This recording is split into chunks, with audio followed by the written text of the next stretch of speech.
Let me be very clear, very clear. I have always conducted myself appropriately and in accordance with the law. I fight for these issues and for the people of our country every single day. That's who I am, and I am not going anywhere. Breaking tonight, a U.S. senator is reportedly about to be indicted. Reports today that Eric Holder's Justice Department is preparing to bring serious criminal charges against Democratic Senator Bob Menendez of New Jersey. The reports of potential charges had many noting the senator's recent set of very public foreign policy knocks on President Obama, with some media outlets questioning if the latest move from the DOJ is political retribution. Joining us now, Chris Stirewalt, Fox News' digital politics editor. All right, Chris, so this investigation's been going on for some time, and it focuses on his relationship with some shady ophthalmologist. Well, when you put it like that, it doesn't sound very good, Counselor. I mean, shady, like the ophthalmologist. Get it? Thank you. I know. I see what you did there.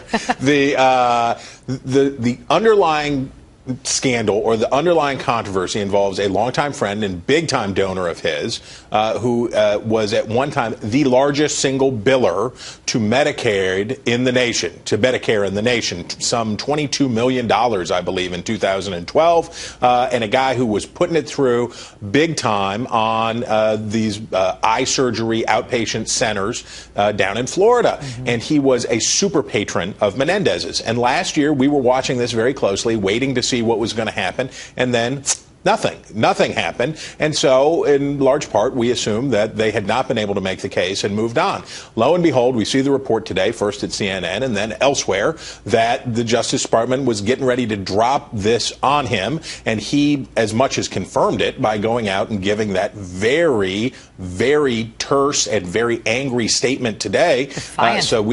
Yeah, quite so. And so you get the sense that, at the very least, this is getting closer to conclusion, and it's coming at a very inopportune time for the Obama administration, or maybe very opportune. I don't know, depending on how you look at it. Menendez has been the chief Democratic hectorer of the president on Israel, on Iran. He's the one who said that the president's Iran policy sounded like talking points straight from the Ayatollah or something very, he said something very incendiary like that.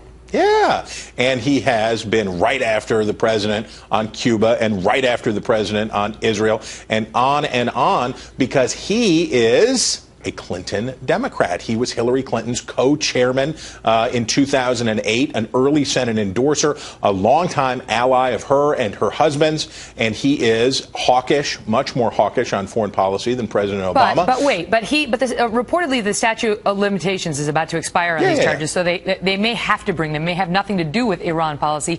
And in their defense, they started the investigation of him a couple of years ago, before he was bashing them certainly on Cuba, maybe not so much Iran. Oh, yeah. I'm not saying that this was ordered from the Oval Office in retribution for Menendez's opposition of the president's foreign policy. I'm just saying the timing is lousy. Last question. Yes, if they indict him, can he still sit as a U.S. senator? Yeah, you can sit as a U.S. senator and do many heinous things. But the happening pressure, right now. Many happening right now, probably in this town. But the reality is the pressure on Harry Reid to dump him as the ranking member on the Armed Services Committee or Foreign Relations Committee will be intense. Okay. And I don't think Harry Reid can weather it. And if he goes, then Chris Christie's got an appointment problem, and he comes in as well. It's very interesting. Very Continue interesting. to watch it. Chris, good to see you. You too.